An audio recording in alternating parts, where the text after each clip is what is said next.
the 06010.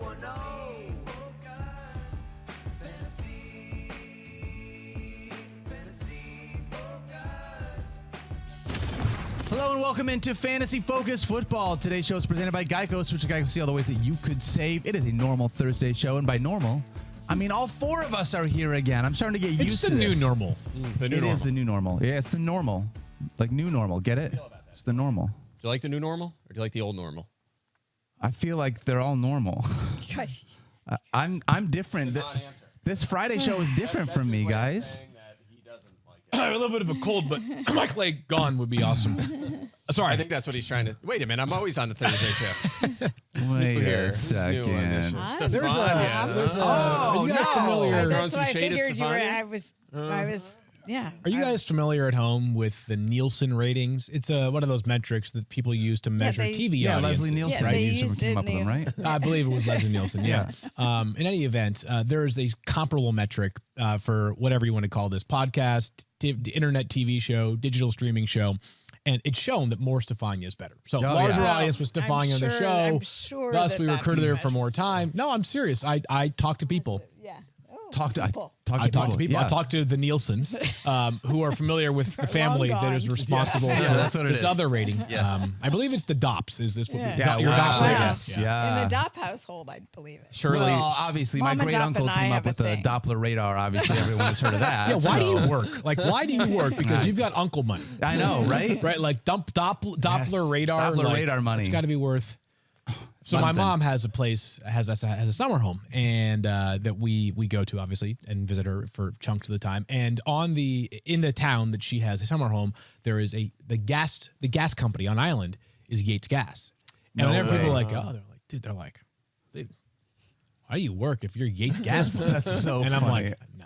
That's not me. I'm not. Different. Nah. Different Yates gas money. My family actually invented clay. So Wow. yeah. They're the founders, inventors. Yeah, so we're rolling in that coin. Actually, can you I make love money you. off clay? I don't even know. I don't know. Like, You got to probably figure can. clay. Thing. Like, There's I got to don't- be value in clay between like what it's used to build things. Oh, it's yes. like, it's the This is riveting podcasting Yeah. for people who Okay. want.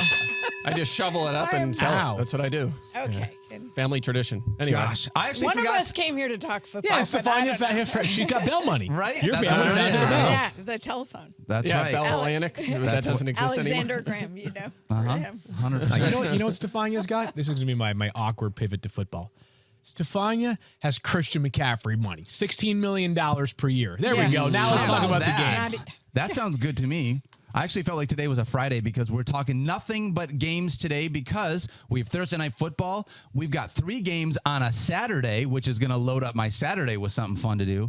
And we're going to preview a couple more Sunday games. Plus, we'll have Adam Schefter join us at the end of the show, as he always does with Field. Yeah. But Stephania, let's jump into it. Like Field said, Thursday night football preview. Hey, 49ers at Seahawks. This feels too soon to have a game for my 49ers. It's pretty. It is a we quick could use a turnaround. couple more days off. Lineup locks for this game include Christian McCaffrey, George Kittle, Tyler Lockett, and DK Metcalf. Stephania, we need to talk about Deebo being out and the rest of the injuries on these 49ers, as well as Kenneth Walker. So I'm going to turn it over to you.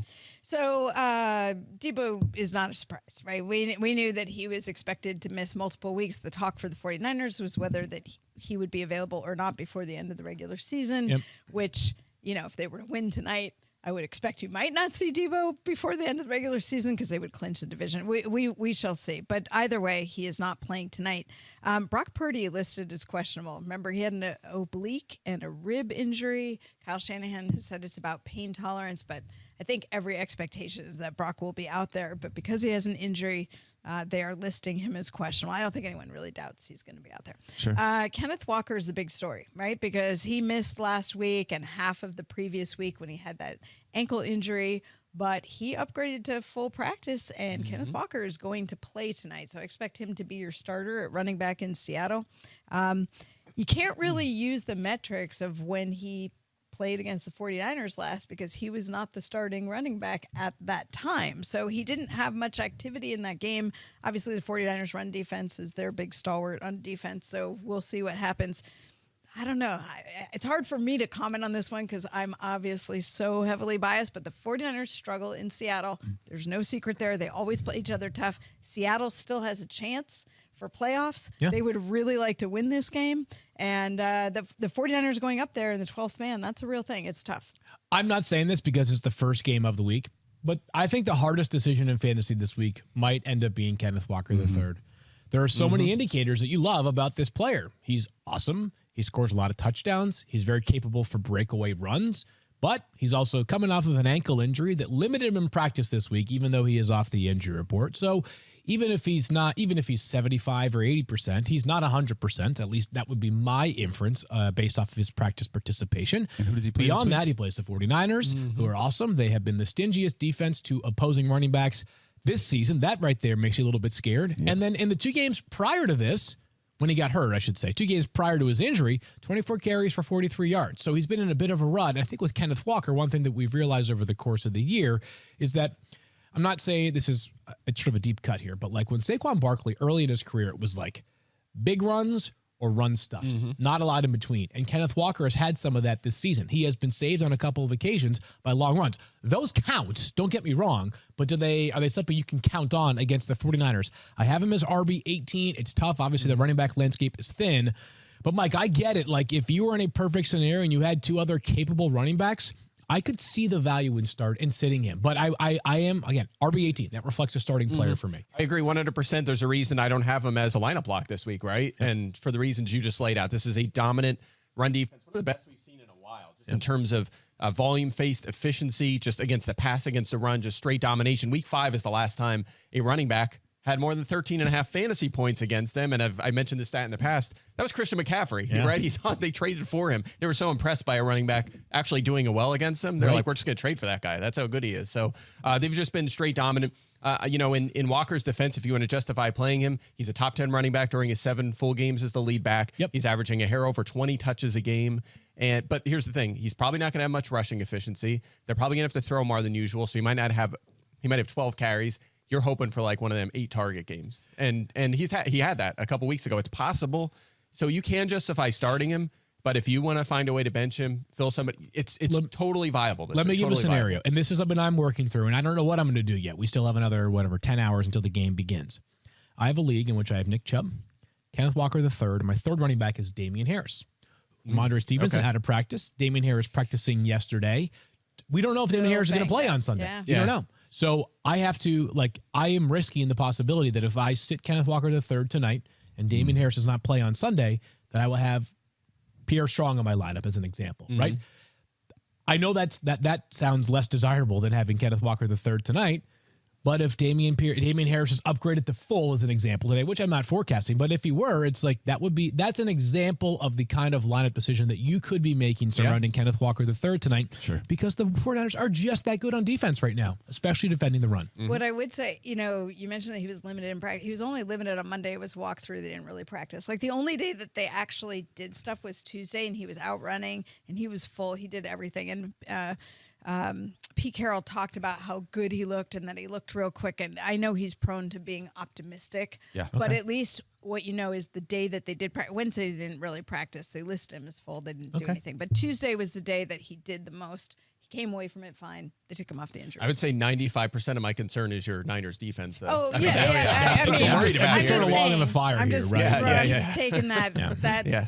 That would be more my concern would be how they are able to utilize him against the Niners. How are you looking at Geno Smith in this matchup? Because he's been somebody that we've Same had kind as of a, thing. as a starter almost the entire season, and now you get to the playoffs, and it's That same league, by the way, Geno is one of my quarterback options. Yeah, So I mean, I am like that's pulling my tough. hair out. I'm pulling. It's bad. He's a borderline top 10 guy for me, someone I think that you can start, but I don't love starting a quarterback against a defense like this on a Thursday either. Yeah, the same kind of thing. I was just going to say, we just talked about how dominant the Niners have been against running backs, but it's the same kind of thing against quarterbacks. 5th fewest fantasy points to quarterbacks. Only twice a quarterback's gotten 18 fantasy points. Geno's worst game of the year was against the 49ers. He had 6.1 fantasy points, only 199 total yards in that game. No touchdowns. He's been so good. 6 straight with 19-plus points. He's the number 6 scoring quarterback. Here's the It's a advantage. tough matchup, though. It really is. It's Seattle. Like the 49ers struggle in Seattle. They got the 12th man. And here's the thing. If the Seahawks have the ball first, my prediction is they come out with big play. 49ers secondary is weak. This is what they're going to try and do. They're going to try and have a big DK Metcalf play, something big to start it off. And that's where Geno could do so. Although, his comments about like he's been playing too aggressively, I thought that's not what you want to say the week before you play the Niners, because that's how you're going to have to play. I want you to keep throwing it deep. Yeah. Pass heavy. Oh, yeah. Absolutely. Attack the boundary. Yep. But it makes you nervous, especially if the Niners can get to him quickly, that's the pass rush. That's what you worry about. Yep. Really quickly on the other side of the ball, if we can, we talked Deebo's obviously going to be out.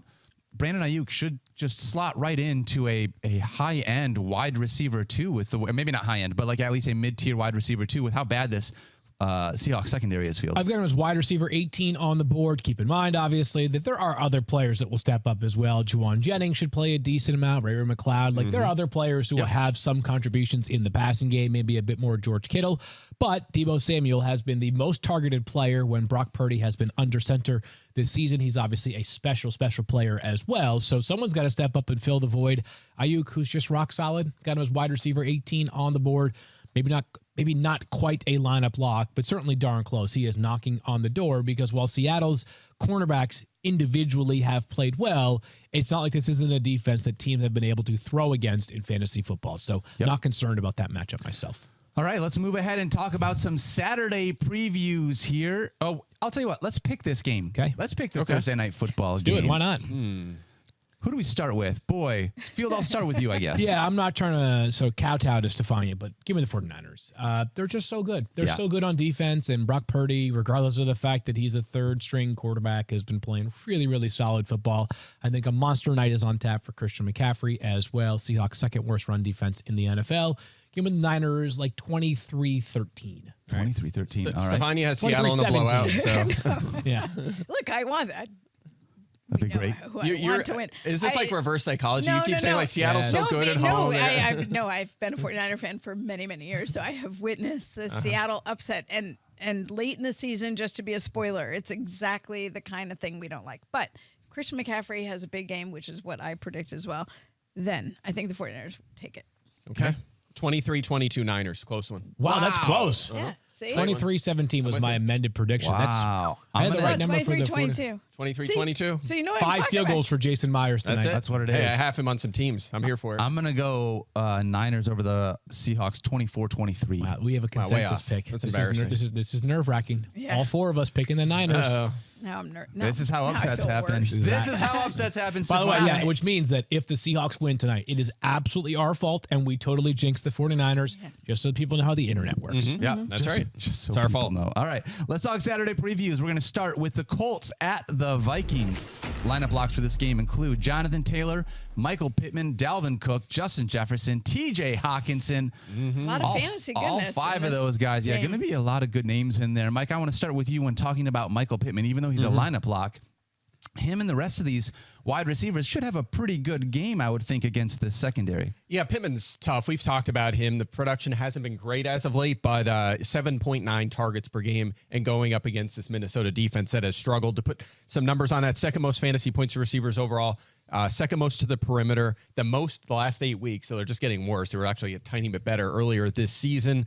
Last week against your Lions, both teams' receivers had huge days. 65.9 fantasy points scored by Lions receivers in that game last week. They've allowed the most catches, the most yards to receivers, just across the board a struggle. And that's with Patrick Peterson playing fine. It's really just around him that they've had so many struggles, and they're ahead often. Obviously, what are they, 10-3 now? So just teams. I don't know if they're Actually, ahead less than you realize. They have a negative point differential. Yeah, but I mean, they're winning games, so teams are obviously trailing them late in they games just win and throwing close the ball games. in the fourth quarter. I just think so. teams are like, why would we bother running the ball when we can throw it all over the yard against Minnesota? Exactly. So anyway, upgrading Pittman, we feel better about him than usual. I know you'd say like, if you're feeling like super duper frisky, and I wouldn't go this far, but like Matt Ryan and daily fantasy because of how bad the Viking secondary is. Saturday slate. Yep. DFS certainly have to keep an eye on that one. But yeah, it's for Jeff Saturday. Got it. The fight in Jeff Saturday is potentially undefeated on Saturday after this win. Yeah. Let's talk about the if they win. Vikings real quick here because Field, I think this Kirk Cousins conversation, I don't see any way in which Kirk Cousins for me is a starter this week. Yeah, I think this is a follow the matchup one here, right? So there are some quarterbacks that are hurt this week, which takes the Lamar Jacksons and the Kyler Murrays out of the mix. Fair. You have quarterbacks that are either struggling. Also, Russell Wilson, who would have been in a good spot, by the way. I know he's been bad, but still a good spot against Arizona. You could have talked yourself into that. There are a couple of other matchups that are certainly concerning. You got guys like Dak Prescott that haven't been as hot of late. But Kirk Cousins, you kind of follow the matchup, right? Like if he has a very favorable matchup, he has more than cashed in. If he has a less than favorable matchup, he has generally speaking been, kind of like a guy you'd prefer not to start. I've got him as quarterback 10 this week, but that Indy defense is definitely the strength of their team. So I feel a bit trepidatious in having him that high. I can see the argument for benching Kirk Cousins, but if you have been riding with Kirk Cousins as your starting quarterback, it's because you don't have an obvious solution elsewhere, which means you'd have to have a Mike White available to stream. I know we've been saying this for a long time, but like quarterbacks 8 through 13 for me this week are like Pretty similar. all this. It's so hard to be able to decide in between there. Yeah, that's fine. Cousins is just one of them high floor, safe plays. I mean, he has 3 finishes better than QB9 this season, right? He just hasn't had a high ceiling unless, to your point, the matchup's been great. Like last week when he had 25 points, that was his highest total of the season. Yeah. So I'm with you. I have him 13, so I'm probably staying away if I can. Anyone else here within this Viking secondary? We're going to see a Stephon Gilmore shadow on Justin Jefferson or Adam Thielen? Yeah, I think we talked about this a little yesterday. I do think Gilmore shadows Jefferson on the perimeter, and we know the Colts are great, right? Fewest fantasy points allowed to wide receivers this season, so it is a tougher matchup. But I looked a little at this. I didn't have the numbers yesterday, Field, when we were talking about this, but you look at the perimeter routes run by opposing clear number ones. Brandon Cooks, actually Travis Kelce as well, Cortland Sutton, Nick Westbrook, Terry McLaurin, A.J. Brown, CeeDee Lamb. That's a lot of receivers. 91% of their perimeter routes, Gilmore covered them, right? So I do think Jefferson will probably do the same, or Gilmore will do the same against Jefferson. But Jefferson, 30% of the time is in the slot. He's also Justin Jefferson. Right. I mean, there's just a lot of reasons not to be really worried about this, but maybe a lower ceiling than normal. Adam Thielen locked in as sort of a low-end flex play, 6 or more targets in 11 of his last 12 games. So just a very high floor from a volume perspective. Go back to last Thursday's episode and the Thursday before that, and before that, All season the before same that, things before on Adam that, and Thielen. you hear the same thing about Adam Thielen. Yeah. Except for this time, it's the defense allowing the fewest fantasy points to receivers. So again, He's if you wide have a receiver reason 33 to, on my board, right? If you have a reason to bench him, this would be a good one. Are 2 receivers going to have big games against Indy? Probably Unlikely. Not. Right, probably Unlikely. Not. Unlikely. Yeah. All right, let's talk Ravens at Browns. Lineup locks for this game include Mark Andrews, Nick Chubb, Amari Cooper, and David Njoku. Notably off this list is Lamar Jackson, who is not going to play this week. Stephania, we expect to see Tyler Huntley under center. Any updates? Well, Tyler Huntley back in full practice yesterday, so that's the good news. Obviously, he's been in the concussion protocol, so we were waiting to see what happened when we got to practices and. Hasn't officially cleared yet, though. No. And Back in practice is a good sign, but we'll see. Yeah, full practice. You got to be cleared for contact again. You got to be cleared by team physician. Got to be cleared by the INC, the independent neurological consultant. So those potentially have yet to happen. And also definitely not going to see Lamar Jackson this week. Definitely not. I'm just thinking back to Joe Mixon, who prior to his return had multiple practices where he practiced in full, then sat out on Sunday. So just for people that are like, "Oh, I'm all good." No, as Stephania just said, you still gotta one day clear the actual concussion. Plus, protocol. you always want to see how they do after they have a practice session. Did they come back? Did they respond okay? Sure. Concussions, nonlinear. Part of the reason why Mark Andrews is the only player that we're suggesting playing from a pass catching perspective for the Ravens.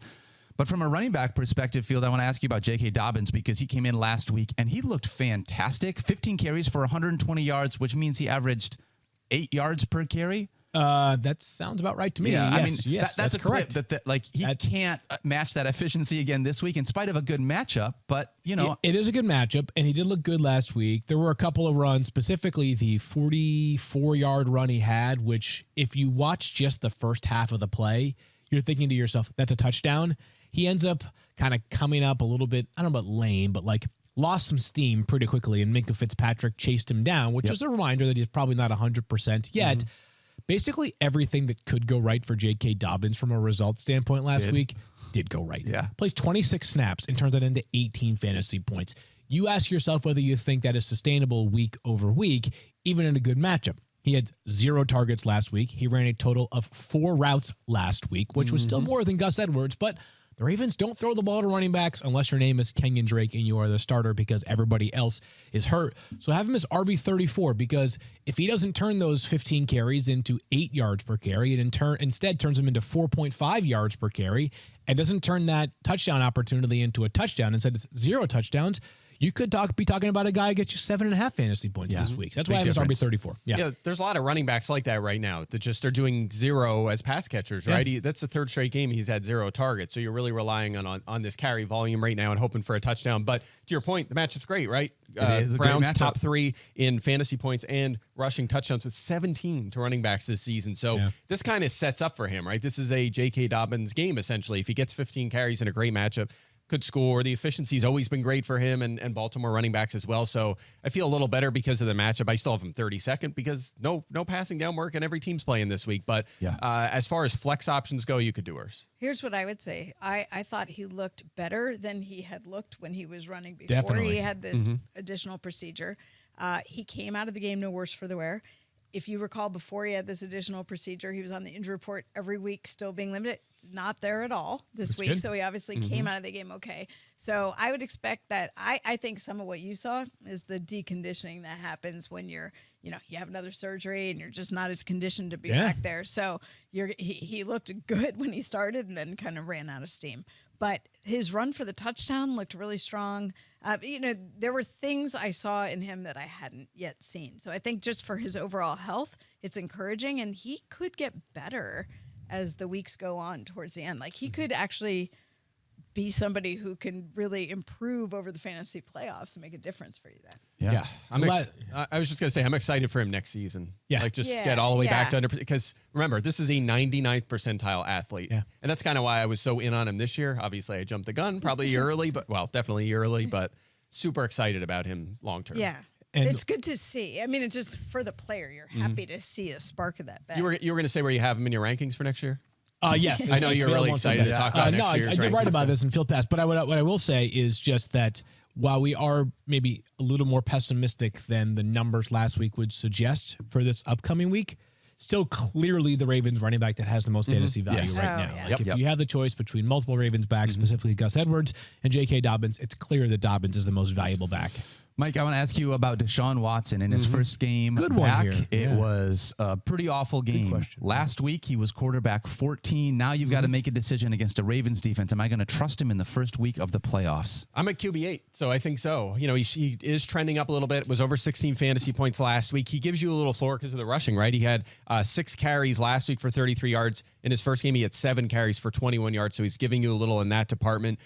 The Ravens, you might think, intimidating matchup. Don't want to start him, but they've been mid-pack against quarterbacks, right? They've kind of been really inconsistent in that department. So not worried about that. I think that based on the situation of quarterback, once you get into that range you were talking about, that like 8 to 15 kind of range, I think he's probably has more upside than a lot of these other guys. So I'm fine with it. I'm fine with it. I think he's a back-end QB1. And if you have him from that standpoint, are you looking at any of his other pass catchers? Obviously, we said Amari Cooper and David Njoku are both lineup blocks. Donovan Peoples-Jones has been a guy that sort of came on, although he only got to double digits because of a punt return. Was it last week? Last week was like 2 weeks ago. Last week he had a career high in targets, catches, and yards. Definitely a decent connection there. And this was an interesting stat. Kyle pulled. DPJ has been wide receiver 35 in fantasy or better 7 of his last 8 games. It was 13 last week, right? So he's been good for a while now, even with Jacoby Brissett, and he's coming off a career high in targets. So ESPN made the business decision, and the correct one, to let Eric Mooney write the waiver wire column as opposed to me. They wanted to upgrade the column. I can't blame them. And every year there's a player that you find yourself writing about every single week. You're like, just get this player off the freaking waiver wire so I can stop saying to add him off the waiver wire. That player this year is Donovan Peoples-Jones because he's still available in like 57% of leagues. Like, I get it. He is not going to be the player that wins you your week. But I see players who are like, human husks that are on 75% of rosters, and DPJ, who keeps scoring points and keeps finishing inside the top 35 for wide receivers, is still available way more than he should be. And by the way, Amari Cooper's not 100%. That hip issue, I think that did bother him this past week. He's still listed as somebody who has not practiced this week. Part of it's arresting him. Part of it's still that. Donovan Peoples-Jones, I think, looked like the better receiver last week. Needs to be rostered. I think, I think this, and I don't, Mike, everything Mike said I agree with. I think this Deshaun week is very important for obviously they're all important at this point of the season, right? But like back-to-back really bad weeks. They didn't score a touchdown in their first 18 drives. Yeah, it was bad. With Deshaun Watson under center. They only have one to date. But not that the Ravens are a good matchup, because they have been dramatically improved since the start of the season when they got torched early in the passing game. But they're still, I think, like bottom 8 in terms of passing yards per game allowed. If you can't get it done this week at home, by the way, where you figure the atmosphere is a lot different than it was playing on the road in back-to-back weeks, very disconcerting, because there were people, as I've said a million times now, that were kind of waiting. Like their quarterback quandary throughout the season was going to be solved in week 13. We're in week 15, and I'm still not sure it has been. Oh, they've been way worse so far. I mean, Yeah. substantially worse efficiency-wise. So Yeah. All right, let's move ahead and talk about Dolphins at Bills. This one is going to be a really fun actual I can't football wait. game Big to one. watch. Yeah. This will be really, really fun. Lineup blocks for this include Tua Tagovailoa, Tyreek Hill, Jalen Waddle, Josh Allen, and Stephon Diggs. Notably left off that list is every single running back that plays for either one of these two teams. Stephania, let's start with the Dolphins. I want to get some updates first on Jeff Wilson. Yeah, listed as a non-practicing player so far this week, but keep in mind the Dolphins haven't actually had a practice. So Okay. they're resting a lot of their players. I think the word Mike McDaniel used was warrior in talking about Jeff Wilson trying to get back for Saturday night's game. It could come to, I will not be surprised if this is a game time decision. Yeah. The way they're talking about it right now. Very uncertain. Good All luck. right. Not to Jeff Wilson. I mean, obviously, good luck to Jeff Wilson, but good luck trying to figure out what to do with this backfield right now. Yep. Just good luck. That's all I can tell you, because it's been a mess over the past few weeks, right? We thought it was Jeff Wilson Jr.'s job and his job unto himself. Instead, it's been a little bit of a smorgasbord. He gets hurt last week. I mean, the most valuable running back on this team recently has been Tyreek Hill last week, who had a 57-yard fumble recovery for a touchdown. But I just don't know what to do here. If Jeff Wilson Jr. sits, then I feel much better about Raheem Mostert, obviously. But if both of them play, Mike, how do you play either one of them with any level of significant confidence? yeah, it's tough. And to your point, we thought maybe Mostert had kind of taken that 1A job. 4 of the first 6 carries well, the first 2 went to Mostert. The next 4 went to Jeff Wilson before he got hurt, right? So it's basically just hot hand committee sort of usage. I will say this, after Wilson went out, Raheem Mostert, well, in the game, he played 36 snaps. Salvin Ahmed played 5, right? It was a clear gap. It was clearly Raheem Mostert. It was another low volume game for them, but you could have Myles Gaskin mixed in. But I agree with you. If Wilson is out, Mostert probably going to flirt with our top 25, right? It'll at least be a flex option, maybe deeper leagues. He's an RB2. So that's the only situation where I want to start either of these guys. Agreed. Otherwise, if they both play, they're both currently ranked outside our top 35 at running backs. And I want to say, we can just repeat that, I feel like, for this Bills conversation, where you have both Devin Singletary and James Cook also both ranked outside our top 35. And I don't want to have to pick which one I think is going to get in the end zone this week. You know, remember last week when people were saying, "Oh, James Cook breakout." And what, I We gave the warning. We We literally did. joked. We were like, "I could totally see James." I think I used the word 4 carries for James Cook last week. He ended up with 5 total touches, so I missed by Way a off. total of 1 there. So we've been teased on a couple of occasions here, Yeah. and we are far enough into the season that we have to just accept this is the way it's going to be. Yep. It's going to be this way. So if you want to tempt fate and play a Bills running back, God bless you. Good luck. Good luck. I'm with you. They've been telling us for years that they don't want Singletary to play 80% of the snaps. They just keep trying to find other guys. They traded for Naheem Hines. They tried to get J.D. McKissick. They drafted James Cook in the 2nd round, and now they're actually executing that. Now that Cook's good enough that they could work him in. So it's a 3-man backfield. And look, if they're trailing Miami in this game, which is possible, Naheem Hines is going to be on the field a lot more than he's been, right? So it's 3 guys. It's tough to justify any of them. Singletary's still my highest. He's 37th. Okay, right? so only thing that you said there that I have to take you to task on is they could be trailing the Dolphins.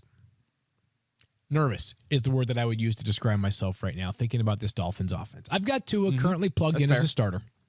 It's supposed to be cold as all get out because it's Buffalo and it's December. Maybe some snow. It's hard to tell. You know, with Buffalo, the forecast could change 19 times between now and Saturday night. But certainly seems like there's a real chance for snow. It's going to be extremely cold. Tua has never played in a game that has been as cold as it should be on Saturday night. For whatever it's worth, in Tua's 3 coldest games in his NFL career, those are the 3 games in which he has had the lowest QBR in his career.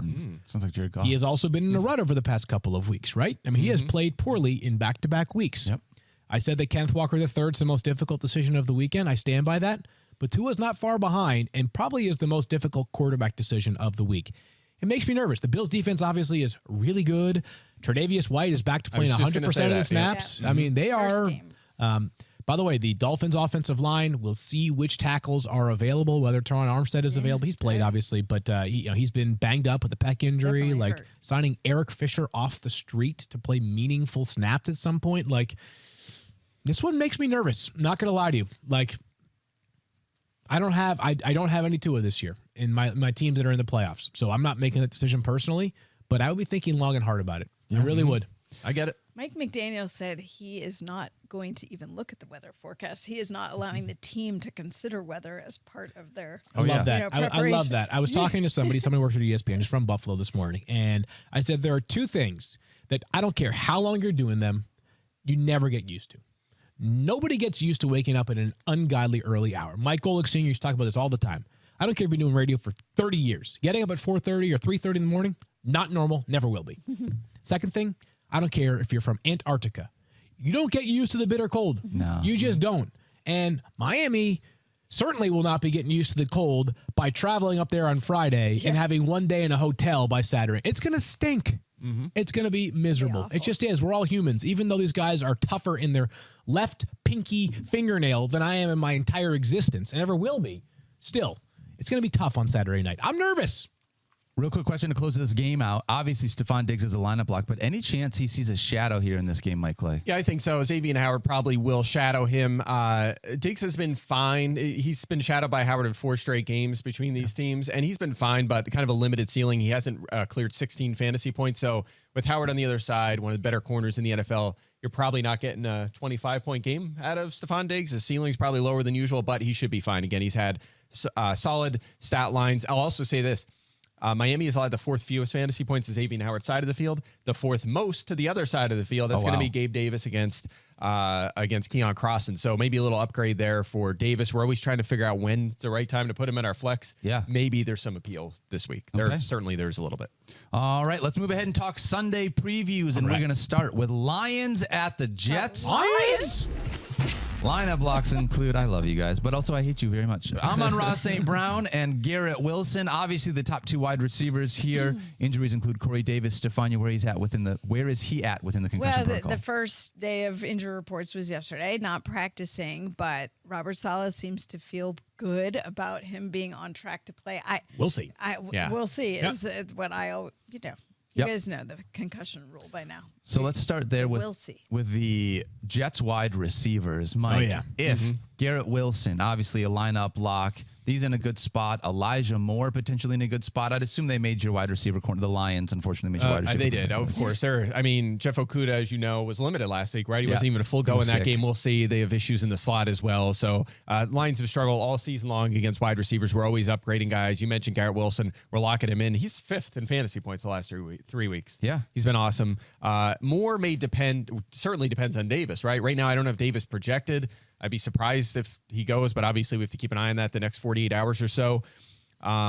If he goes, I don't feel great about Elijah Moore. The snaps and the targets haven't been there when those other guys have been on the field. If Davis is out, Moore, you could slide in as a flex. I mean, he had 10 targets last week and has had a decent connection with Mike White, who's obviously upgraded that offense.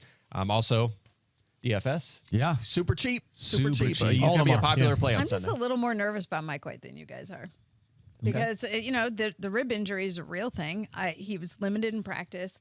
I just take you back to how Justin Herbert looked the first week he played after he had a rib injury. It's just, you can't assume because he's playing, he's going to be exactly like himself. It hurts every time you twist, every time you throw.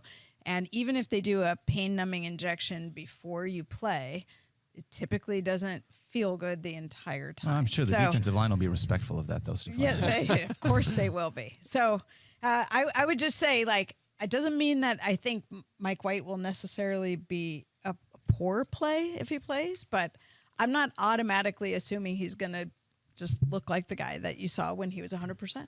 New backup quarterback for the Jets as well. Zach Wilson. Right, Zach Wilson, baby. He's in for Joe Flacco will be inactive. Number 2 overall pick from 2 years ago, who wears number 2, is now the Jets' number 2 quarterback on Sunday, maybe number 1. So what Stephania says carries significant weight in my book, and it should in your book as well. I don't know exactly how to evaluate the health impact of Mike White. I don't. I'm not a doctor. I don't proclaim to have anywhere close to what Stephania's medical knowledge is. Never will. It's a really great opportunity, though. It is. Great matchup. If you had any assurance that Mike, and you won't, but if you had any assurance that Mike White would play start to finish in this game and be close to what he has been, you would love the fantasy value here. And he's my top streaming quarterback of the week. I've got him as a borderline top 10 play. And because I don't know, I have to just sort of choose, like, how am I going to treat it? Am I going to treat it like he's going to play the game? And I am going to treat it like he is going to play the game. Lions have allowed more fantasy points per game than any team in the NFL. Mm-hmm. Yep. By a lot. Yep. 2 points per game more. So we're now 14 weeks into the season. They have been like almost 25 points worse than any other team this season. Especially through the air right now. And Mike White, like, not only is Mike White playing well, but like I think the way the Jets are basically utilizing and playing offense right now is suited to a quarterback thriving, right? Like a lot of what they're doing, get the ball out quick and let guys like Garrett Wilson, the number 10 pick in the draft, and Elijah Moore, a really effective player when he gets opportunities, just run. And Yak is a quarterback's best friend in fantasy football, and 369 yards a couple of weeks ago. I know they lost, but I thought he played his butt off last week against the Bills, getting crunched during that game. I'm in. I know, and I'm in acknowledging that I have no clue what's going to happen with the ribs, but I'm treating it like he has the chance to start and finish this game, and he is the quarterback that if I'm iffy on my starter, that's my next man up. I'm putting my money where my mouth is. In the same league that I started Jared Goff over Tom Brady last week, it'll be Mike White over both Jared Goff and Tom Brady this week. There's a couple things here. Number one, there's still a couple days left in the week to see what he does. I'd really like to see him do a little bit more in practice. And number two, they can set the game plan to help him out with this injury, and not have a bunch of targets down the field. But to your point, you get rid of the ball quickly. You do shorter passes. Let the yards after the catch dictate how the game will flow. That's actually going to help him compared to trying to, he wants to avoid unnecessary contact. So you want to get rid of the ball quickly. And you want to minimize the deep shots down the field. Mike, I'll ask Schefter about his thoughts on it in a little bit. He may know what their plans are. Yeah. Do you think that they could utilize the running game a little bit more in order to help that with Mike White and maybe take some of that? Because I don't know. What I was just going to say is, but that's I know where you're going with this. I know he just wants and a I'm chance. not trying to bring up, but like that is how if you want honest. to not have Mike White throw the ball 45 times, like these running backs have been good, but so has the Lions' run defense. So it's exactly. They've been so dominant as of late, and we've talked about this before with Mike White too. They let him throw it a lot, and they're going to. The game plan should be to throw the ball a lot against Detroit, and I think that's what they will do. So the way I'd approach Mike White is, I'd scoop him up if I need a quarterback to stream this week. I'd put him in my lineup, and then I'd wait till, unless we get more information in the meantime, 11:30 on Sunday morning, you're going to get information. Either he's going to start, and if he starts, the goal isn't him to play half the snaps. It'll be to go, right, for the whole game. You can fire him up. If he's out, obviously you find a different I feel option. like we're going to be in a situation talking about this on Sunday. He's going to start, and we are just going to hope that we get a good version of him. And against the Lions, I mean, he might just need half a game. So didn't need that. Get you 25 points. And on that How about a guy that we do need to play more than half the game in DeAndre Swift? And looking at these two Lions running backs, Field, honestly. Well, Mike said this earlier, right? There are a bunch of running backs this week that you're just sort of like either only get rushing utilization and zero passing game utilization, or guys where you just sort of throw your hands up, do the Bosa shrug, right? Lions probably embody that more than any other backfield in the NFL. We know what Jamal Williams is going to be. Does he still lead the league in rushing touchdowns? He does. Yes. He's And, gonna 14. and he's not even close to a lineup block this week. No, he has been under 12 fantasy points in 7 of his last 9 games. Yeah. With So- all them touchdowns. Yeah, but that's all he does. is score touchdowns. But he's going to get between 15 and 20 carries. He'll probably have between 50 and 65 rushing yards. Maybe if he's feeling frisky, he'll get to 70. And if he scores a touchdown, it might work out a little bit. He is not going to catch a pass. I mean, he might catch a pass, but He had a he's target not, last week. he That's might- a huge yeah. upgrade. One target. So- Didn't catch it, but So I have him ranked lower than was so DeAndre surprised. Swift. Yeah. He's a good pass catching running back too. That's a He is. surprising. Yeah, he's got thought. good hands. DeAndre Swift, who knows?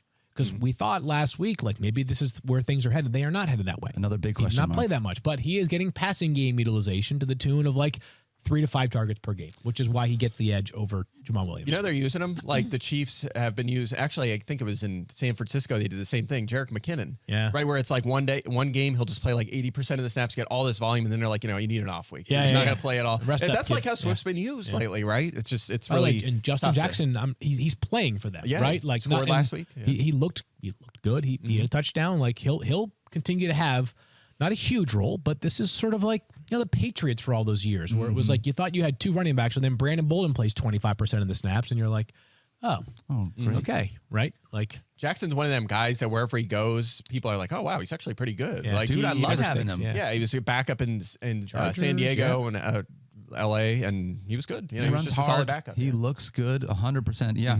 Really quickly before we move on from this game, Mike, understanding that the Lions showed up on your wide receiver cornerback matchup right. again. In case other people want to read more about wide receiver cornerback matchups, where can they find some of the stuff that you do? ESPN Plus. there you go. That's it. Yep. Company Shadow man. Report. Dun-dun-dun, Yep, dun-dun-dun. That's it. Anything else that you do on ESPN Plus other than the Shadow Report? I do the playbook. Yeah, I was going to say Thursday. NHL projections as well. NHL. No. Yeah. No. F1, Already that's XFL's over. out already for next year projection. Wow. In case you listen to CSS DFS, you have all of the daily DFS fantasy sheets. values Yeah. up there as What a well as guy. the playbook. You're better So- at this than me. You just can you Well, do I a just promo? I just wanted to tee you up so we could talk about the good stuff that you do. I You know what forget. I mean? Like I Mike's forget. hype man over there. Mike I doesn't like it. sleep. Yeah. All right, Field. It's Thursday, right? Sure is. Did Field Pass come out today? Wow, thanks for reading. But yeah, you mean like, you've got Mike's entire life planned out, but you don't know that my column is already That's out. incredible. It's a really good one. Yes, it is out. Thank you, Dan. It's on I gave it an ESPN+. impression. I clicked it. I just didn't read through it. That's all I care about. Yep. You know what I mean? We haven't used download, but don't We listen haven't. in a We while. haven't, So but I'm it's- glad you brought that back up. Pass Fields out too. Pass on Fields ESPN. out too. Yeah. Minus plus. All right, let's talk about another one here from Sunday. Steelers at Panthers. A lot of lineup blocks in this one. Tons. Pat Frymouth. He's good. Look at All right, there's next even game. a blank. I below know, it, it's like, just- is that a write-in Sadness. candidate? It's like the bar what's that itself for? can't have less than 2. They're like, there'll never be less than 2 people. As Stephania, primer than others awaiting votes. it's so bad, It's so unfortunately. bad. Both of these teams are not great. Let's talk about Stephania. Kenny Pickett right now is on the injury report. What does that mean for the Steelers? Well, and him? concussion protocol, but his situation's a little unusual because he's had 2 this year, and there was some conversation about he was on and then off and played and then came out. And so I think Pittsburgh has just made it clear through Mike Tomlin in the way that only Mike Tomlin can express that they are doing everything to be very careful about his health. And right now he is practicing, but limited. So we don't know exactly what that involves They're or showing where the he's cards. out on the scale. But I think the plan is that he will probably be out this week. Who's the backup in case he can't roll? We don't know. Yeah, That's TBD. That's why they're showing their cards. There's already chatter about like, hey, Mason Rudolph could start on Sunday, or it could be Mitch Trubisky, who of course last week had 3 interceptions in relief of Kenny Pickett. So we don't know. Yeah. The Did answer this is a quarterback whole that doesn't Mason inspire Rudolph much boost. confidence. Yeah. Yeah. That's the answer. Is a quarterback who does not inspire much confidence. All right, Stephania, what about DJ Moore? Is he still Yeah. on the injury report? He is, but he practiced in full yesterday. Look, he was going for an MRI on Monday because of an ankle injury from last week. So initially it looked like it was potentially more concerning. If he comes back today and has no issues after going through yesterday's session, then I would feel good about DJ Moore. All right, Mike, let's talk about these Steelers here with Kenny Pickett potentially under center. Has Najee Harris worked his way into he's still getting enough volume and he's still around that like RB2 spot? Like, how are you approaching Najee Harris here? He is a high floor flex. I don't think we realize how high his floor has been this season. A top 30 running back in 11 of 13 games, top 25 3 of his last 4. But he has 1 game over 14 fantasy points. So he's like the perfect high floor, super low ceiling flex option. That's where he belongs. Carolina hasn't been great slowing down running backs. Fine for your flex. It's That's weird. It though. I swear that you just said that Deontay Johnson is a really high floor but super low ceiling player, but you were talking about Najee Harris. Yeah, same thing. But it's the exact same thing with Deontay Johnson. We have him ranked as wide receiver 30, and it's like in spite of the massive amounts of volume that he gets, You know what? it doesn't matter. I'm sure Stephania is familiar with this, but there's this wonderfully talented artist in the Bay Area who paints a picture or draws a picture of Jimmy Garoppolo every single yeah, day yeah, yeah. until he's Until- traded. I believe yeah. her name is it Rita Gray? Is that? I would have I'm to sorry look for over not it, but knowing. I really apologize. She's it's incredible fantastic. talented. It's really because it's witty. every day, it's and the great. ones with Brock Purdy lately are phenomenal. She's amazing. She's Yeah, an amazing go check it artist out. and like I'll totally try and deserves find better than what I did with her name right there. Go check it out. I am going to draw Deontay Johnson every day until he catches a touchdown. Stop. Yeah. Dude. It's All right. no. It'll Why'd be you a just stick do this to figure. yourself. You got to do But it. yeah, it's going to be a lot. Actually, That will be funny. Yeah. It's like a little where flip our book at hers the are end. creative and beautiful, and they're like all different things every day. Oh, yeah. Fields will be like the same stick. People be like, did you or does your daughter, who's 11 months old, draw that? See He could be at all Deontay- different. Yeah. See Deontay run. See Deontay look for the ball. See Deontay. He could be at all different places except for in the end zone. Yes. Like, Yeah, that's right. Yeah. Oh, Wow. yes. Rita Oak, by the way, please check her out. Rita She's Oak. so Yeah, that's so talented. good. Yeah, it's Rita Oak _art on Twitter. So good. And I sincerely am amazed by No, your I'm work. glad you brought and- her yeah. up because every day I look for what she's drawn. So It's anyways, good. yeah, that's my until he scores a touchdown, that is my analysis on Deontay Johnson. Deontay Johnson has 5 catches in 10 of 13 games. Not 5 targets, but he's got 5 passes in 10 of 13 games. Has not gotten in the end zone. It's just unreal. Yep. A Some lot pretty of bad luck. his season is kind of like last year's season, minus the whole scoring touchdown. Yeah, he had 8 last year, 0 this year. Yep. All right, let's Yeah, no. talk about the Panthers run. Can Go I ahead, just Stephania. bring Yeah, up absolutely. Pat Freiermuth because Yeah. the one thing I want to mention because people might have seen that he didn't practice yesterday, and Brooke Pryor had tweeted out that he said he got his foot rolled up on and that he expected to go on Sunday. Okay. So if you saw that, not to worry. Although he was listed on the injury report because of his groin, that had been an issue previously. Ow. Yeah, I know. So I'm going to go with Brooke talking to the player, Okay. and say that we're going to assume he's going to play and not to worry just He's yet. one of 3 tight ends in fantasy this year that you can count on every single week. Well, really 2. So one. There's Really, one. there's one. one other one. There's then Travis Kelce, yeah, and then he there's shouldn't even be in the Freiermuth. conversation anymore because it's not fair to everybody else. What about Deontay Foreman, Mike? When I look at Deontay Foreman, doesn't catch. Again, another one of these running backs. Doesn't There's a catch lot of those. any passes, but still a ton of volume in the ground game and is getting in the end zone every now and then. Yeah, they're using 3 backs now. Chuba Hubbard played 23 snaps to the 34 for Foreman last week. Raheem Blackshear also played 14 in that as well. Foreman has at least 22 touches in 4 of his last 6 games. It's really good volume. You're just worried if there's going to be a really poor game script. That's not the case here. We expect this to be a competitive game with the Steelers. So Yeah. I feel okay with him. He's 28th. Again, every team is playing this week, but he's at least a flex option. Yeah, the bigger concern for me is just that Chuba Hubbard played a good amount last week. He did, looked yeah. good. He looked Yeah. really good for Carolina. He had a touchdown, ran well, caught the ball.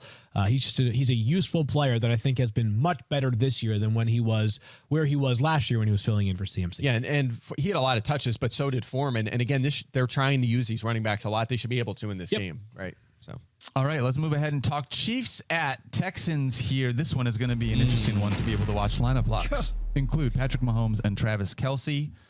Injuries include the entire all of the Texans offense. Texans. And perhaps both of their starting corners as well. It's Stephania, we've got about 25 minutes left if you want to use most of but it. not really because the offense hasn't been that productive for you fantasy wise. Damian Pierce, the one player that we've seen be very useful in fantasy most weeks, is out because of an ankle injury. So that's the main one. But Brandon Cooks, who's been out more than he's played since the trade deadline, out with a calf injury, and Nico Collins, who missed last week because of a foot injury, still not practicing, doesn't look great. We'll see if there's anything that's more encouraging by the time the week is over. But Is right there now, not great. any single Houston Texan, Mike Clay, that you would start in replace of any of these people before we move on to the Chiefs? If you're in desperation mode in a deep league, you can look at Chris Moore, had a huge target share last week, and Dare Ogunbowale or Rex Burkhead. Again, you got to be really desperate to go down that road. I would try to avoid this offense if I can. Chris Moore in DFS was pretty great last week. He was awesome. He was awesome. Yeah. Let's talk about the Kansas City Chiefs, and I think it comes back to the running back conversation. Start Field, him. We've been having this. Can you start both of them? Can you start Yeah. both of these running backs here against the Houston Texans? Is that because they are the worst run defense against They fantasy are. running backs? Most yards, touchdowns, and fantasy points to running backs. They're going to be able to run. Texans are going to have a hard time scoring in this game. There are missing Spoiler pieces alert. defensively as well. I know. Sorry about that, Pacheco's guys. been great. He had a career high in targets with 3 last week. There's so much to like there. Yep. So Pacheco, probably a must start. I mean, probably a lineup block Yep, in he's this in my top matchup. 20, yep. Jarek McKinnon, I have 26. You guys are right in that same range. He played a lot. He's playing well. I think you could justify both. Pacheco's an RB2. McKinnon's a flex option. Field, how are you looking at Juju Smith-Schuster or any of these other pass catchers outside of Travis Kelce? Yeah, the problem is that you don't know how much you're going to have to throw the ball, right? They might Yeah. be up big because they're running the football. We talked about this going into the game last week for Dallas. Dallas played it much closer. I guess the Texans played the Cowboys much closer than we forecasted. I don't think the Chiefs will be caught sort of sleeping, daydreaming in this game like Dallas was last week. I have Juju as about he's wide receiver 31 for me. By the way, So, sorry, go ahead. no, You I was good? just going to say, yeah, go. Texans 4 touchdowns to receivers Yeah. this season, the Because fewest in the teams just NFL. jam no it one down has their to throat throw on the against them. running No game. one throws. So painful. Yeah. Say that one more time. 4 touchdowns they've allowed to receivers. 4 touchdowns all season long with how bad they are. You know what's amazing for the Chiefs? Incredible. The receiver that plays by far the most for Kansas City, Mike would know this. MVS? Yeah, by far. Like he plays like 90+% of the snaps, and he's having He's the same guy as Green Bay. Yeah. He's like that role that we've seen in Green Bay and we've seen in like New Orleans, like Robert Meacham and stuff. Like, but if you I just told, run deep every time and you'll get 3 targets. He's and the that's air it. yards king, right? Yeah, if I told you like you had a guy playing 90% or whatever it is, I'm sure it's close to 90% of the snaps in KC's offense, you'd be like, got to be a top lineup block. Yeah. Got to be a top 30 wide receiver at worst, right? Yeah.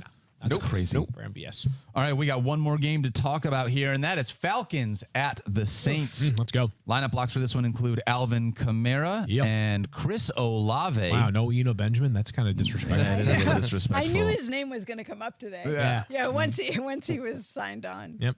Only team to claim Eno Benjamin this time around was the Saints. After last time he had 4 teams try to claim him. Things change as the season rolls along.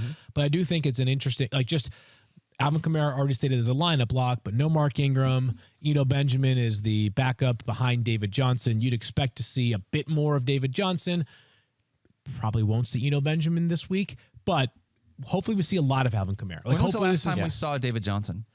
He played earlier 2 this weeks year. ago. 2 weeks ago? Yeah. He did play, but touches. I just don't remember that. When was the last time we saw David Johnson? about 4 years ago. Yeah. Before he got when he had traded like to 400 Houston. touches. Arizona Cardinals. Yeah, you're right. Anyways, Alvin Kamara hopefully plays a lot. I hope this is the ignition to the Saints playing more and more and more of Alvin Kamara, because obviously when he gets opportunities, there are a few players anywhere close to as capable as him. And we are closing into Christmas. For those that may remember, a few years ago, Alvin Kamara had 6 touchdowns on Christmas Day. Perhaps he's feeling the holiday spirit earlier. Hope so. Wouldn't that be nice? Yeah.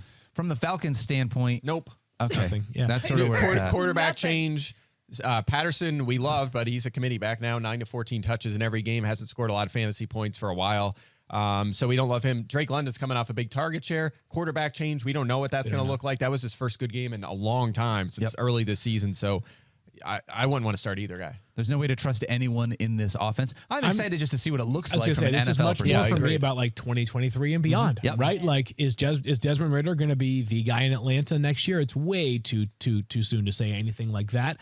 But I'll be curious if he plays well for the final 4 games. It certainly could have a dramatic impact on how they approach their first round pick, which we'll see how things shake out. But it could be in the top 10 in a quarterback heavy draft class. How much you want to bet it's going to be Desmond Ridder, Drake London, Alameda Zaccheaus with a Chris Olave comeback that wins the Millie Maker this week? You think so? That's what it's going to be. I think Okay, I'm going you to go should ahead do and put that. in a lineup. Maybe I'll do that real fast. Okay. That's not a bad idea. Nope.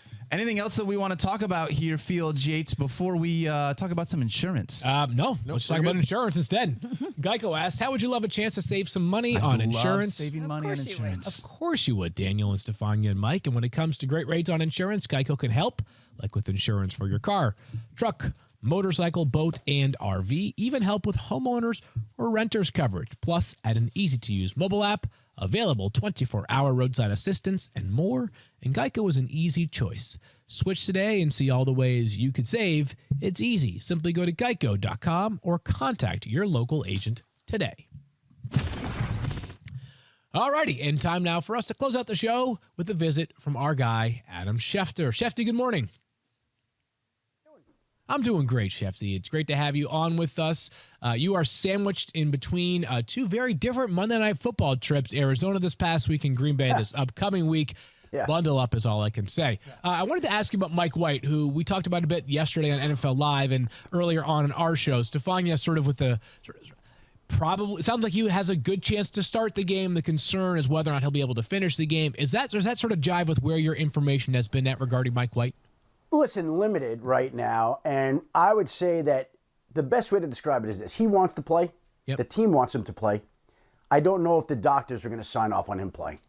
That's really the best way I could say this right now, and so that'll be something that comes along as the week develops. So for him to play, the doctors are going to have to clear him to play, and I don't know whether they will or they won't right now. Okay. Right? We'll have to see how that plays out, but I think it's a major question mark whether he goes. I'm not as optimistic as you, but we'll see how this plays out over the week. Okay, I kind of need him for fantasy, so we'll see what happens. Obviously, most concerned with his health here. Same thing with Kenny Pickett, Shefty. That one seems like it's going the other direction, where it seems like the Steelers are bracing for either Mason Rudolph or Mitch Trubisky to start. Do you get the same sense? 100%. It's his second concussion. in 6 weeks. I would be really surprised if we saw Kenny Pickett out there. He's a rookie. They're in a tough spot. There's no need to play him when he's got a second concussion in his rookie year, and so I don't think we're going to see Kenny Pickett on Sunday. Okay, Steelers taking the big picture approach there. Yesterday, we saw news that both Darren Waller and Hunter Renfrow had been designated to return to practice. I haven't tracked how many players return on Wednesday and then play on Sunday. Do you have any instinct there as to whether they might be available on Sunday? Look, they probably wouldn't have activated him if there wasn't the idea that they could contribute in some small way. But if they're going to be out there on Sunday, I don't think it's going to be like full workload. Hunter Renfrow, who wasn't all that productive before he was placed on IR to begin with. And Darren Waller, similar kind of story. I think they're going to ease him back in. So even if they do play, which is certainly possible, I think it'll be in a limited capacity. Like, that was one of the topics we talked about on Sunday. I want to go to the other one, right? The Seahawks running backs, because I said to you I thought Tony Jones, I know. And it bothered me. I was on the phone with Seattle the day before, and I talked to him. I said, give me in a fancy perspective, which back is going to get the most work? I was told Tony Jones. I always say you're only as good as the information that you're told. Yeah. That's what I was told. Right. I passed it on. He didn't play that much, but you know what? Neither back did very well. So if you played either one, you were sunk, and your guy topped my guy, but neither one was very good that day. Neither one was very good, and that was our long shot battle that we had. Schefter, is it possible that the person or people you were talking to in Seattle actually was facing off against Tony Jones in fantasy and wanted to convince his opponent to play Tony Jones, who would have a less than meaningful role? Well, that's always a possibility, Field. Okay. There are all sorts of strange fantasy permutations that you never know. The great one, of course, was always my favorite one, maybe.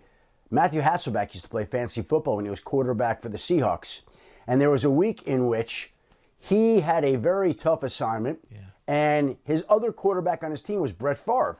So he started Brett Favre that week, and that was a week in which Matthew Hasselbeck set the Seahawks all-time franchise record for most touchdown passes in a game, and he had himself on the bench. That's a true story. Oh, my goodness. Okay, the things, I don't know how I didn't know that. So that goes to tell you, sometimes the people who are playing the game don't even know exactly how it's going to turn out. Oh, my goodness. Wow. Okay. All right, so let's move forward to Monday Night Football then, Schefter, where you will be. Of course, Green Bay, Wisconsin, I'm sure it'll be... -5 degrees is the forecast right now. Sounds like Cancun. Feels like -5. But I'm not checking. I'm not looking. I'm not checking. Yeah. How many coats are you packing? Like, what's the layer situation going to look like? Well, first and foremost, I was warned not to be wearing my on-air furry boots that I wore in Chicago last year, lest I be mocked again. A little bit of a health hazard, right? Yeah, my family's already like, you can't be wearing that. I'm like, well, I didn't think I was going to be on the field, doing the gritty with Steve Young and Justin Jefferson and Randy Moss. So we've already in our minds begun to formulate what we're going to pack. The funny thing is last year after Buffalo, when the wind was whipping and it was really cold there, my wife for my birthday bought me a jacket, and I didn't have an occasion to wear it. So the jacket that she bought me for my birthday last year will be debuted in Green Bay on Monday night, and I will look something like the Michelin Man on Monday night, and I don't really care how I look, frankly. Our ESPN's Michigan Man looking like the Michelin Man. That is very fitting right there. I was going to ask you about the game. Obviously, we think Baker Mayfield will start. It will be. Yes, yep. So it'll be Baker Mayfield on Monday night. I know we've been talking about this for 4 months now, so might as well visit it one more time. Do we think the Rams are just settled on Cam Akers as the guy in the backfield, Schefter, or could there be some Kyren Williams life breathed into that backfield on Monday? Well, listen, I've backed Kyren Williams all year long, but I think we've just seen the last couple of games that they've leaned more and more on Cam Akers. Now, could there be a game in the Final Four where all of a sudden Kyren gets hot and they ride him? Yeah, it could, but Cam seems to be the guy that they're leaning on. He seems to be the one that's running the football most of all, and I would think that as long as he produces, and he's been pretty good the last couple of weeks, that's the way it will finish out the season that way, too. Would you mind, just if you happen to see them on the field pregame, would you mind giving them like a little bit of a pep talk there? You need Kyren, too. So you need Kyren and Mike White? Kind of everybody. Yeah, Kyren, Mike White. It's a tough week for you, Field. Most people are like, yeah, I need Justin Jefferson to score like 12 fantasy points. Meanwhile, I'm sitting here like, can I get 25 out of Kyren Williams, who I think has like 25 snaps over the past 3 weeks? Yeah. No, I just want to motivate him, Schefter, just in case. Listen, I will talk to them. I will tell them that you really need the points and that they're not going to make the playoffs anyway. So the least they could do is try to help Field out in fantasy. That's if they recognize me and can hear me through the layers that I'm going to have on my face and my body. That'll make for great TV. One more quarterback update, Schefter. Justin Fields coming out of the bye, was not practicing Wednesday. Anything going on significant there? Well, again, the illness, they're saying day to day. Let's see if he practices today. That'll give us an idea. If he's not practicing again today, I'll have real doubts about whether he'll play. If he's back at practice today, then you'll feel better about it. Okay, that is good to know there as well. Last week we had Rondell Moore. It's a story that we wanted to follow up on for Sunday. Turned out you had him not playing on Monday night, and now he's out for the year as he has been placed on IR. Is there anything that we should be monitoring over the next, 24 to, I guess, more like 48 to 72 hours before fantasy football now on Sunday? Trying to think of a certain position or a certain guy this week. The New England running backs stand out. No practice for Ramondre Stevenson yesterday, whereas Damian Harris seemed to be back at practice in a limited capacity. It looks like he's got a chance to be back on Sunday, which would be an interesting turn of events with Damian Harris taking over from Ramondre Stevenson, which I think is certainly in the cards and certainly possible. Justin Fields, as you mentioned, the Jets quarterback situation. There are some uncertain quarterback situations now. One piece of news, I do expect Brock Purdy to start tonight. He's listed as questionable. I know that'll make Stephania happy. And Stephania, let me just say this. I am all on the Brock Purdy train here. Like, and we have to be. Wait, hold on. And this is not some Johnny-come-lately thing. Okay. I said this to both the Shanahans this summer. I think back of all the rookie quarterbacks that I've watched in the preseason, only a handful of them have popped to me. And I said this to them this summer. I remember watching Russell Wilson in the preseason as a rookie quarterback. He popped. I remember watching Dak Prescott as a rookie quarterback in the preseason. He popped. I remember watching Brock Purdy as a rookie quarterback this summer, and he popped to me. And he popped to me in the first two games. Yeah. Now, we'll see what that turns into, but... And he was a little bit banged up, first time playing in Seattle. That's a tough... Seattle always plays the Niners tough, even when they're at the bottom of the division, and they're actually fighting for something here. Yeah. But I will say let's hope he keeps popping right on down to February 20, whatever day the Super Bowl is, or 14th. 14th. Somewhere in there, mid-February. Let's hope Brock keeps popping all the way through the playoffs. I think they found the quarterback. Wow, I can't wait. Gosh, not to get too far ahead of ourselves, but imagine this upcoming offseason. Yeah. What do you do with Jimmy G? What happens with Trey Lance when he's back? I know. Stephania's brain not quite yet there to process I'm just going to say, Field, one more time. Yeah. I think they found the quarterback. How about that? Your words carry a lot of weight. If they go to the Super Bowl and he's the one that takes them there and they win, it's hard to turn away from that. Yeah. I think they found the quarterback. I'm going to get that tattooed because I know it means something. Adam's and it's like I'm emotionally invested. It's hard. Schefter, I've got a tricky one because you just brought it up. Along the Damian Harris lines, is I'm in a league where I have Kenneth Walker and he faces off against the 49ers tonight. I could potentially sit him and roll the dice that Damian Harris plays on Sunday and Ramondre Stevenson doesn't. This is fantasy pickle stuff here, Schefter. Any words of wisdom? Yeah, I do have some words of wisdom there. You know some people in New England. Okay, yeah. Okay, I would place a call there this afternoon and say, I'm just trying to get an idea of your backfield picks for this weekend. And once you obtain that information, you will be in position to make an educated decision about what you should do with your fantasy team. Now, again, I warn you, speaking to the Seahawks, I was told Tony Jones Jr. How'd that work out, right? Yeah, I know. It's so brutal. I've had coaches tell me, I remember one distinct situation. It was late in the season where all of a sudden you get some guys when teams are eliminated. They're like, watch this wide receiver. I'm like, really? Oh, yeah, he's in line for a big day. First play of the game, they throw a long pass to the guy. He drops the pass. They put him on the bench. Never plays again the rest of the game. So, again, but you know some people in New England. You're from that area, right? You got a lot of connections there. So make a call and just say, I'm just trying to figure this out. We got high stakes on the line here. We do.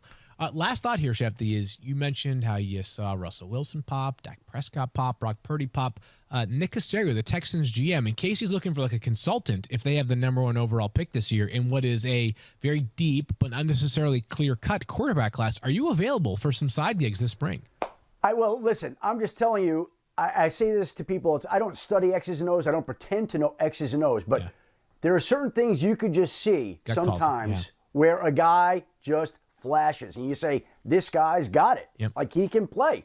It's just, it's pretty obvious right away. And those are the three guys as rookies that stand out to me, where I remember in my mind having the kind of conversations about them that summer that I did with Brock Purdy this summer. So That's very impressive. what he did the last 2 Sundays did not surprise me. That's exactly what I expected and what I continue to expect for him. And I'll say it again. I think they found a quarterback. There you go. I love it. Schefter, as always, great insight. We can't wait to talk to you again on Sunday. We'll be pressing you for much more information, including the availability of Mike White. Until then, stay warm, get warm for Green Bay on Monday, and we will talk to you in just a couple of days.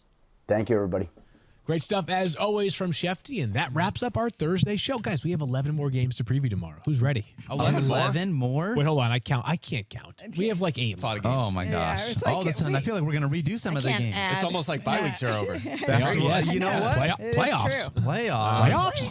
We'll all be We're trying back to win a here game. tomorrow. In case you are wondering, the CSS DFS podcast, no Al Zeidenfeld today as he is down in New Orleans. What's he doing, Mike? Do you know? He's making money. He's making money for the Playing in some big tournaments. Some big Wow. tournaments. Some Like a big poker Rainmaker tournament or something, tournaments. or like a DFS tournament? It's a big DFS Rainmakers tournament. Oh, He's how got fun a- in he's got a couple. city where you can't possibly have any Oh fun. my gosh. So feel really bad for Al. Send him a tweet at Al Zeidenfeld. But we are going to do CSS DFS after this podcast. Thank you so much for hanging out with us today. And thank you to Adam Schefter for coming by. It's always fun to have Adam. We love you. Thank you so much for hanging out with us. Please, please, please don't forget to love each other. Be kind to yourself, and we can't wait to see you tomorrow. Good luck And here. talk about the Niners' victory up in Seattle. on Thursday Night Football. So fun, yeah. Now We'll you're see you guys excited. tomorrow. You were so pessimistic. confident. Now you're. Yeah, I love now you it. got it. Well, and now that the show's over, now that this is like the real Stephania, right? Well, Like this listen, is it. Fan mode now. Fan mode. Total fan mode. Trying to be objective. I don't know what objective is. It's a word. Yeah. It's a Princeton word. Are we still on the air right now or no? I said goodbye. We'll see you tomorrow. Bye. We're still on the air. we're still on. Okay. No one's saying any We're swears. talking over the credits. Mike, stop swearing. You have daughters. What kind of a role model